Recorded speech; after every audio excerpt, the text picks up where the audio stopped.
Bismillahirrahmanirrahim. Assalamualaikum warahmatullahi wabarakatuh. Kami dari kelompok 5 dari kelas 10 F akan mempresentasikan tentang ekonomi campuran. Langsung saja berikut anggota-anggota dari kami. Ya, mulai dari sana ada Faisal, saya, lalu dilanjut nanti ada Raihan, Rashid, Kaisat, Junior, dan Rahmat. Selanjutnya nanti akan dipresentasikan oleh mereka tentang ekonomi campuran.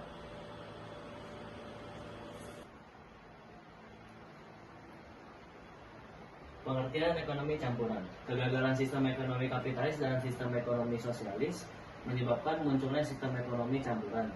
Sistem ekonomi campuran adalah sistem ekonomi yang mengkombinasikan antara sistem ekonomi kapitalis dan sistem ekonomi sosialis.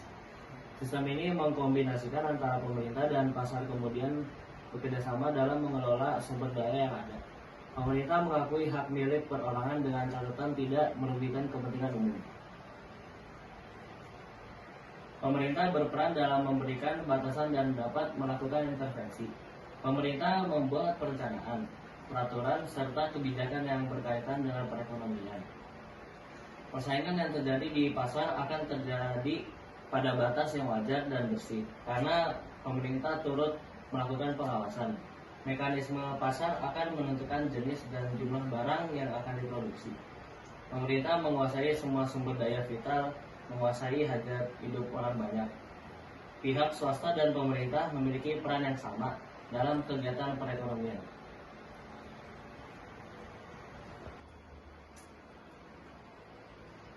Saya akan menjelaskan tentang sistem ekonomi campuran. Satu, ada kombinasi ekonomi.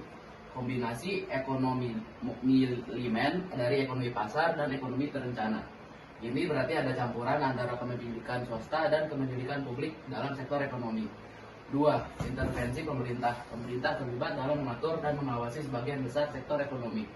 Hal ini termasuk pengaturan harga, pajak, dan peraturan untuk memastikan keseimbangan dan perlindungan kepentingan masyarakat. Tiga, swasta dan publik. Adanya sektor swasta yang dimiliki oleh individu dan perusahaan, serta sektor publik yang dimiliki oleh pemerintah atau lembaga publik. 4. Kebebasan memilih. Konsumen dan produsen memiliki sebagian besar kebebasan untuk membuat pilihan ekonomi, seperti apa yang akan mereka konsumsi dan produksi. 5. Redistribusi pendapatan. Pemerintah sering terlibat dalam redistribusi pendapatan melalui program sosial, seperti bantuan sosial atau pajak progresif, untuk mengurangi kesenjangan ekonomi. 6. Perlindungan konsumen. Sistem campuran sering melibat regulasi dan undang-undang yang melindungi hak konsumen dan mengendalikan perilaku perusahaan.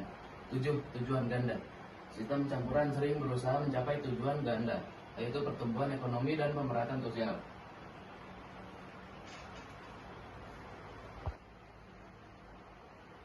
Selanjutnya, sistem ekonomi campuran. Sistem ekonomi campuran dapat bervariasi dalam sejauh mana pemerintah terlibat dalam ekonomi dan sejauh mana pasar dibiarkan beroperasi. Ciri-ciri ini dapat berbeda-beda antara satu negara dengan negara yang lainnya.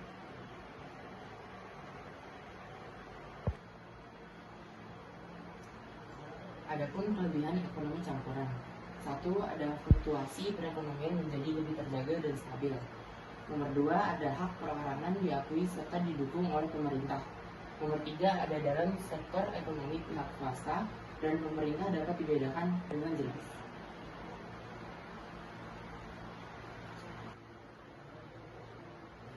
Adapun kelebihan ekonomi campuran adalah 1.